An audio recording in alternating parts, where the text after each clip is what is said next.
साक्षरता दर में 82% से 92-95% अलग अलग राज्यों की जो साक्षरता दर उस समय थी, इसका मतलब भारत का समाज अशिक्षित नहीं हो सकता है।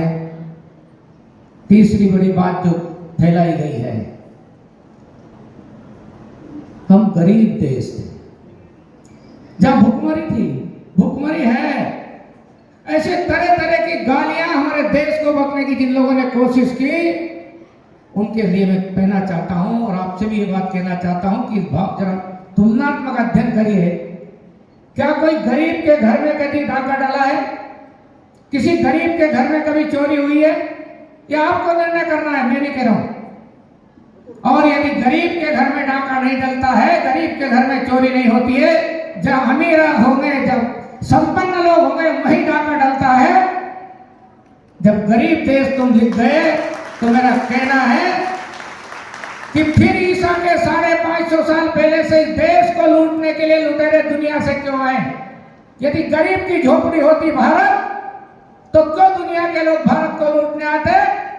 ईसा के 550 साल पहले ईरान से हकमनी नाम का लुटेरा आया, उसका बेटा या फिर तीसरा लुटेरे की हम बहुत चर्चा करते हैं जो यूनान से आया, उसके बारे में जो भ्रांतियां कैसी फैलाई है भारत में, कैसा हमने उसका गुणगान किया। जो लुटेरा था वो विश्व विजेता हो गया, जो भारत को जीत नहीं सका वो यहां हार करके पराजित होकर भारत की धरती से भगा सिकंदर, उसको हमने विश्व विजेता सिकंदर पढ़ा दिया गया, उसको हमने सिकंदर महान पढ़ा दिया गया। एक लुटेरा भारत के लोगों के लिए महान कैसे हो सकता है?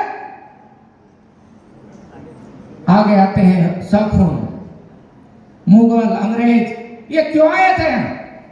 ये सब लोग भारत की संपन्नता को देखते हुए यहाँ लूटने आए थे, लूटने का काम किया था। और इसलिए भारत के बारे में जो भ्रांति फैलाई गई कि यहाँ पर गरीबी है, भूखमरी है या रही है, ये सारी बातें झूठी थी। इतिहासकारों ने भी झूठी बातें, झूठे तथ्यों को हमको तक पहुंचाने का काम किया है। इसलिए एक बात से, ये हीन भावना से मुक्त होना पड़ेगा।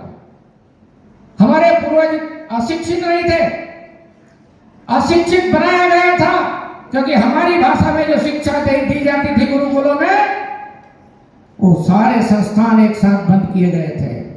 लेकिन ज्ञान हमारे निरक्षर बनाने के बाद भी भारत के समाज में ज्ञान विद्यमान था, जो हमारे पूर्वजों ने एक पीढ़ी से दूसरी पीढ़ी में देने का काम किया था। आज वही ज्ञान वैज्ञानिक तर्कों के आधार पर खड़ा उतरा है। वैज्ञानिक दृष्टिकोण